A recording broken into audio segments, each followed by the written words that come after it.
اور گرمیوں کا موسم جنگل میں چل رہا تھا اور شدید طرح کی گرمی جنگل میں پڑ رہی تھی، اور سارے پکشی پرندے گرمیوں کے موسم میں اپنے آپ کو ٹھنڈا رکھنے کے لیے کسی پانی کا استعمال کرتے، اور کوئی پکشی بڑے درخت کی چھاؤں میں بیٹھتے تھے۔ ایسے ہی اسی جنگل میں لاڈو چڑیا کی بہن گوری چڑیا بھی رہا کرتی تھی۔ ارے باپ رے، کتنی ہی شدید گرمی پڑ رہی ہے، میرے بچے تو گرمی کی وجہ سے بیمار ہی پڑ جائیں گے۔ مجھے کچھ نہ کچھ کرنا ہی ہوگا اپنے بچوں کو ٹھنڈا رکھنے کے لیے۔ ہائے ہائے، کتنی ہی تیز گرمی ہے۔ ایسے ہی گوری چڑیا باتیں کر رہی تھی اور گوری چڑیا پھر وہاں سے چلی جاتی ہے، اور گوری چڑیا اپنے دماغ سے آئیڈیا لگاتی ہے۔ پیارے دوستوں، آپ ہمارا چینل سبسکرائب کر لیں اور نیچے گھنٹی کے بٹن کو دبانا نہ بھولنا۔ اور گوری چڑیا ایک ندی کے پاس جا کر بیٹھ جاتی ہے۔ ارے میں تو ایسا کرتی ہوں کہ جو میرے گھونسلے کے پاس وہ گڈھا ہے، میں اس میں یہ پانی بھر دیتی ہوں، میرے بچے اس پانی میں رہیں گے تو ٹھنڈے رہیں گے۔ پھر ایسے ہی گوری چڑیا اپنے پاس والے گڈھے میں ایک بالٹی بھر کر پانی لے آتی ہے۔ ارے باپ رے، یہ پانی میں اس گڈھے میں ڈال دیتی ہوں۔ پھر ایسے ہی لاڈو کی بہن گوری چڑیا وہ پانی کا گڈھا بھر دیتی ہے اور اس میں پانی ڈال دیتی ہے۔ اب میرے بچے اس میں بہت ہی خوش رہیں گے۔ پھر ایسے ہی گوری اپنے دونوں بچوں کو اس پانی میں چھوڑ دیتی ہے اور اس کے بچے اس پانی میں خوشی خوشی رہنے لگتے ہیں۔ اور پھر سارے پکشی پرندے ایسے ہی کرتے ہیں، ایک گڈھا کھودتے ہیں اور کھود کر اس میں پانی ڈال کر اپنے بچوں کو اس پانی میں رکھ دیتے ہیں تاکہ کہ ان کے بچے گرمی سے محفوظ رہ سکیں۔ ارے کوے بھائی، آپ نے اچھا کیا کہ آپ نے میری بہن گوری کی طرح اپنے بچوں کو پانی والے اس ندی میں رکھ دیا گڈھا بنا کر۔ اس طرح بچے گرمی سے محفوظ رہیں گے اور بچے کم بیمار پڑیں گے۔ اور ہاں لاڈو چڑیا، میں نے بھی گوری چڑیا کی طرف دیکھ کر ایسا ہی کیا، اپنے لیے بھی ایک گڈھا بنایا اور اپنے بچوں کو اس میں چھوڑ دیا۔ دیکھو لاڈو، کتنی ہی گرمی ہے۔ ارے ہاں کوے بھائی، آپ بالکل ٹھیک کہہ رہے ہیں۔ ایسے ہی لاڈو چڑیا، کالو کوا اور ہدہد ایسے باتیں کر رہے تھے۔ پیارے دوستوں، آپ ہمارا چینل سبسکرائب کر لیں اور نیچے گھنٹی کے بٹن کو دبانا نہ بھولنا۔ ایسے ہی اسی جنگل میں لاڈو چڑیا کی بہن نیلی چڑیا بھی رہا کرتی تھی۔ وہ بھی اپنے بچوں کو اس گڈھے میں رکھ کر آ جاتے تھے تاکہ کہ ان کے بچے ٹھنڈے رہیں۔ پپا چیڑا کہتا ہے، اور میرے پیارے بچوں، کیسا لگ رہا ہے؟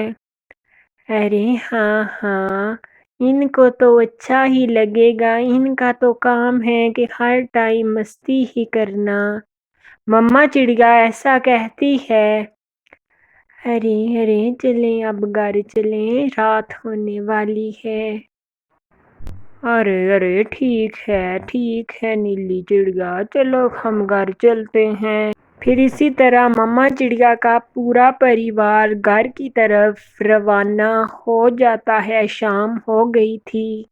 پھر ایسے ہی گھر آتے ہی مما چڑیا کا پریوار سو جاتا ہے اور صبح کا سورج نکل آتا ہے۔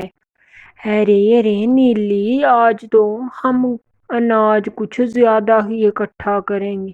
ارے ٹھیک ہے۔ پھر ایسے ہی مما چڑیا اپنے دونوں بچوں کو بتا کر اناج کے لیے پپا چڑیا اور مما چڑیا جاتے ہیں۔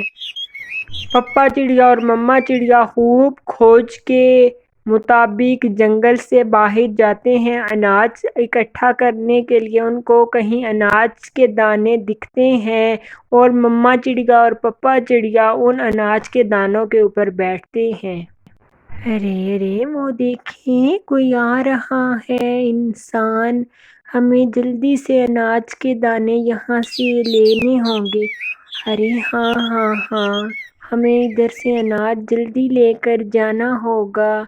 ایسے ہی ایک شکاری انسان مما چڑیا اور پپا چڑیا کی طرف بڑھتا ہے، اور وہ اتنی تیزی سے بڑھ رہا تھا کہ مما چڑیا اور پپا چڑیا دانا اپنی چونچوں میں بھر رہے تھے، پر شکاری انسان تیزی سے ان کی طرف بڑھ رہا تھا۔ مما چڑیا کو اور پپا چڑیا کو اتنا اندازہ نہ تھا کہ وہ شکاری ان کے سر پر آ گیا۔ ارے ارے جلدی کرو چڑیا، جلدی کرو، یہ شکاری سر پر آ گیا ہے۔ ایسے ہی وہ اپنے پوٹلی سے ایک دھاڑ دار چیز نکال کر اور مما چڑیا کو مارتا ہے، اور مما چڑیا اٹھنے کے قابل نہ رہتی اور مما چڑیا کا دم وہیں نکل جاتا، اور یہ دیکھ کر پپا چڑیا خوب رونے لگتا اور پیٹ کی ٹہنی پہ بیٹھ جاتا۔ ارے او بے رحم دل کسان، ارے او بے رحم دل شکاری، تمہیں ذرا بھی دیا نہیں آئی ہم پکشیوں کے اوپر ظلم کرتے ہوئے۔ اب میں جا کر اپنے بچوں کو کیا جواب دوں گا کہ ان کی مما کہاں ہے؟ ارے او شکاری، یہ تم نے کیا کر دیا؟ ارے او چڑے، تمہیں میرا پتہ نہیں کہ میں شکاری انسان ہوں؟ تمہیں بھی میں نے مار دینا ہے۔ پھر ایسے ہی شکاری انسان مما چڑیا کو اپنی اس تھیلی میں بھر کر لے جاتا ہے، اور پپا چڑیا کچھ نہ کر سکتا۔ ایسے ہی معصوم بچے اپنی ماں کا راہ دیکھ رہے تھے، اور ابھی تک مما چڑیا نہ آئی، بچے پریشان تھے۔ اور پھر ایسے ہی ارے آؤ آؤ راجو کوے، کیسے آنا ہوا؟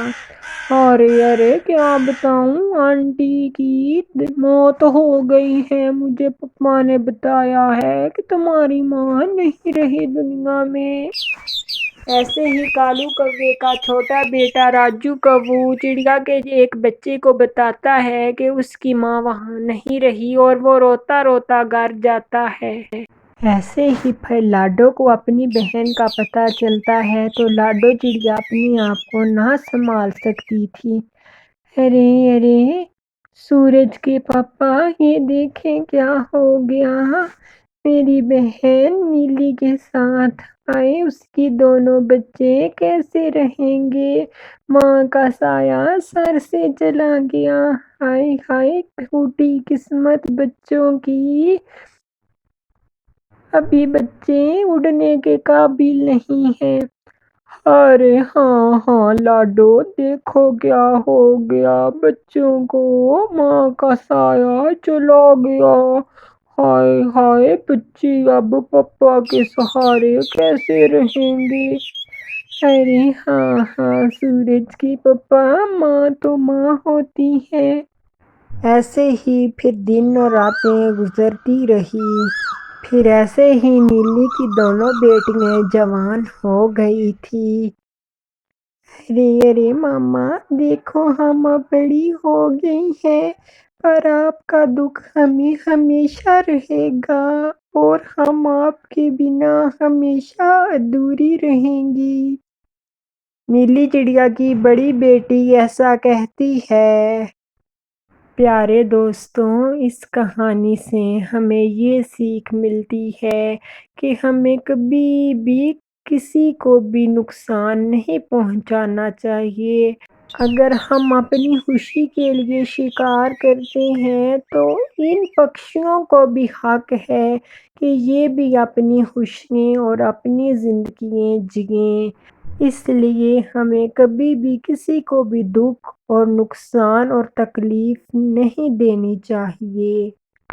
اگر آپ کو ہماری یہ آج کی سٹوری پسند آئی ہو تو ہمارے چینل کو سبسکرائبر اور لائک اور شیئر کرنا نہ بھولنا، اور ایسی نیو کہانیاں دیکھنے کے لیے ہمارے چینل کو ضرور وزٹ کرنا۔ Thank you for watching my video.